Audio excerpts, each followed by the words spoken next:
एक बार जोरदार ताली से बच्चों का हौसला करें और मैं भगवान भोलेनाथ से प्रार्थना करता हूँ ये बच्चों को शुभ और समृद्धि प्रदान करें। ये बच्चे हमारे पड़ोस की कॉलोनी है, साईपुरम कॉलोनी में रहते हैं, नहीं प्रीत विहार में रहते हैं और इनकी माता रोज इन बच्चों को, ये बच्चे मोबाइल नहीं देखते हैं। सबसे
हमारे ब्रह्मांड का रचयिता कौन है जिसने हमारी ब्रह्मांड को बनाया है?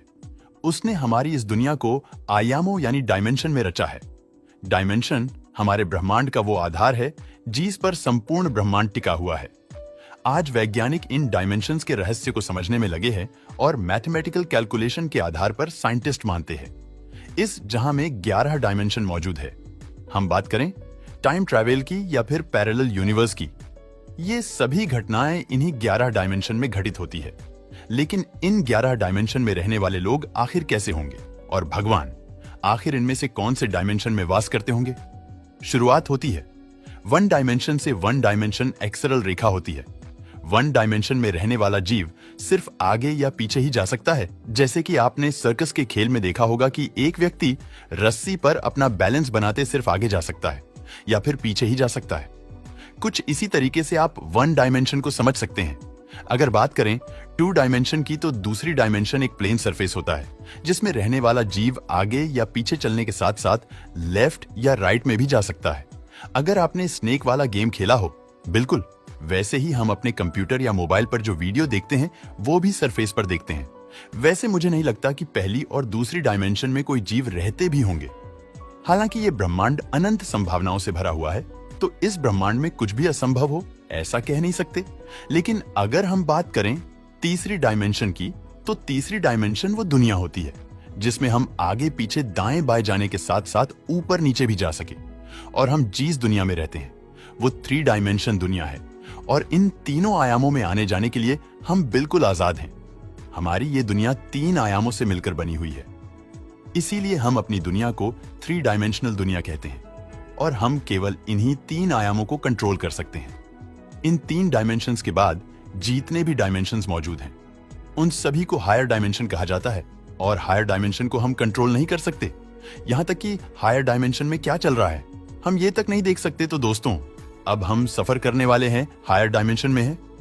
मैं आपको बता दूं कि अब यहाँ से जितनी भी बातें होंगी वो सिर्फ साइंस फिक्शनल होंगी और उनका वास्तविकता से कोई भी संबंध नहीं होगा, क्योंकि अभी तक हायर डायमेंशन के बारे में हमारे पास कोई भी सबूत नहीं है। हायर डायमेंशंस की कल्पना हम केवल वैज्ञानिक द्वारा की गई मैथमेटिकल कैलकुलेशन के आधार पर ही करेंगे। दरअसल वैज्ञानिक के अनुसार चौथा आयाम खुद समय है। हम केवल 3 डायमेंशनल दुनिया में रहकर इस चौथे आयाम का सफर करते हैं। हम जन्म लेते हैं, धीरे धीरे बड़े होते हैं, बूढ़े होते हैं और फिर बाद में मर जाते हैं। समय की ये रेखा हमें हर पल भविष्य की ओर ले जा रही है। चौथे आयाम में हम समय में पीछे सफर नहीं कर सकते। जैसा कि मैंने आपको बताया कि हम सिर्फ अपने 3 डायमेंशंस को ही कंट्रोल कर सकते हैं। हायर डायमेंशंस को हम कंट्रोल नहीं कर सकते और समय भी एक हायर डायमेंशन है, इससे हम कंट्रोल नहीं कर सकते। जब हम समय में आगे पीछे ही नहीं देख सकते तो टाइम ट्रैवल करना तो हमारे लिए बहुत बड़ी बात है।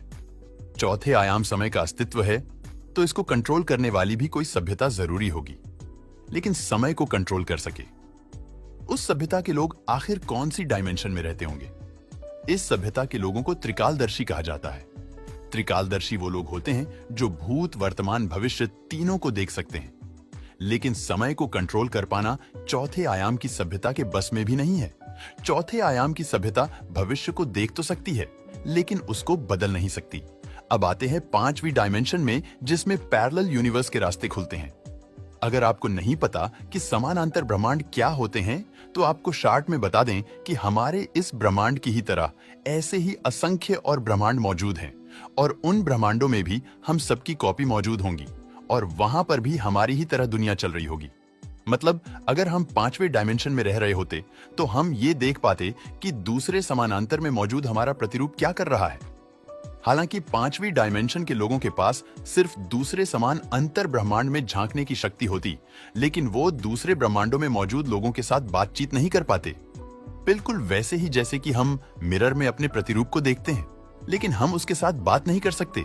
केवल हम मिरर में झांक कर अपने प्रतिरूप को देख सकते हैं। इससे आगे 6 डायमेंशन के लोग समय में आगे पीछे भी जा सकते हैं।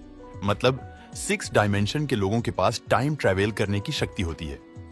इस आयाम के लोग सिर्फ टाइम ट्रैवल ही नहीं कर सकते बल्कि समय की रेखा पर आगे या पीछे जाकर चीजों को बदल भी सकते हैं। इस डायमेंशन के लोग अपने भूत भविष्य को कंट्रोल कर सकते हैं। जरा सोचकर देखिए कि वे लोग जो समय को भी अपनी मुट्ठी में रखते हैं, आखिर वो कितने शक्तिशाली होंगे। 7वें डायमेंशन के लोग पहले की 6 लोअर डायमेंशन को तो कंट्रोल कर ही सकते हैं, साथ ही 7वें आयाम के लोगों के पास सभी समान अंतर ब्रह्मांडों में आने जाने की भी शक्ति होती है। 7वें आयाम के लोग सभी समान अंतर ब्रह्मांडों में खुलेआम कभी भी आ जा सकते हैं। जरा सोच कर देखिए, ब्रह्मांड से हमारा प्रतिरूप आकर हमसे मिले तो हमारे लिए वो कितना शक्तिशाली होगा। वैसे हम तो उसको भूत समझेंगे क्योंकि हमारे लिए ये सब एक पैरा नॉर्मल एक्टिविटी होगी, लेकिन 7वें आयाम के लोगों के पास दूसरे ब्रह्मांडों में जाकर वहां पर छेड़छाड़ करने की शक्ति नहीं होती। लेकिन 8वें डायमेंशन के लोगों के पास ये शक्ति भी आ जाती है। 8वें डायमेंशन के लोग समानांतर ब्रह्मांडों में जाकर वहां पर चीजों को अपने मन मुताबिक बदल भी सकते हैं। लेकिन इस डायमेंशन के लोग केवल उन्हीं ब्रह्मांडों में जाकर चीजों को बदल सकते हैं जिन ब्रह्मांडों की टाइमलाइन हमारे ब्रह्मांड से मेल खाती हो। मतलब जिन ब्रह्मांडों का जन्म हमारे ब्रह्मांड के साथ ही हुआ होगा, उन्हीं ब्रह्मांडों में जाकर 8वें आयाम के लोग छेड़छाड़ कर सकते हैं। लेकिन 9 डायमेंशन के लोगों के ये रास्ते भी खुल जाते हैं। 9 डायमेंशन के लोग किसी भी टाइमलाइन के समान अंतर ब्रह्मांडों में जाकर चीजों को बदल सकते हैं। अब फिर चाहे भले ही दूसरे समान अंतर ब्रह्मांडों का जन्म उनके ब्रह्मांड के जन्म से पहले या बाद में हुआ हो, लेकिन इस आयाम के लोगों की भी एक लिमिटेशन है। भले ही इस आयाम के लोग दूसरे ब्रह्मांडों में जाकर छेड़खानी कर सकते हैं, लेकिन उसका प्रभाव उनके खुद के ब्रह्मांड की टाइमलाइन पर भी पड़ेगा। अब ऐसे में दूसरे ब्रह्मांडों में जाकर चीजों को बदलने पर खुद के ब्रह्मांड की ही टाइमलाइन बदल जाए तो ऐसी शक्ति का क्या फायदा। लेकिन 10 डायमेंशन के लोगों के पास ऐसी कोई भी लिमिटेशन नहीं होती।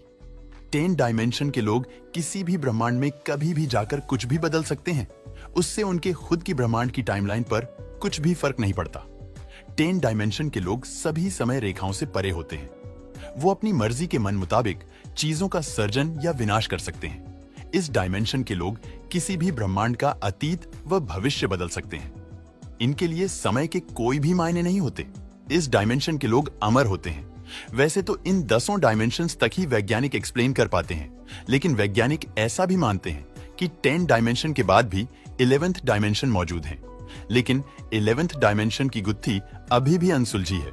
11th डायमेंशन के लोग जिसने इस जहां को बनाया, जिसका ना आदि है ना अंत है, जो निराकार है, हम चाहे तो उसको भगवान बोल सकते हैं। दोस्तों, आप इनमें से कौन सी डायमेंशन की सुपर पावर को लेना पसंद करोगे? हमें कमेंट करके जरूर बताना।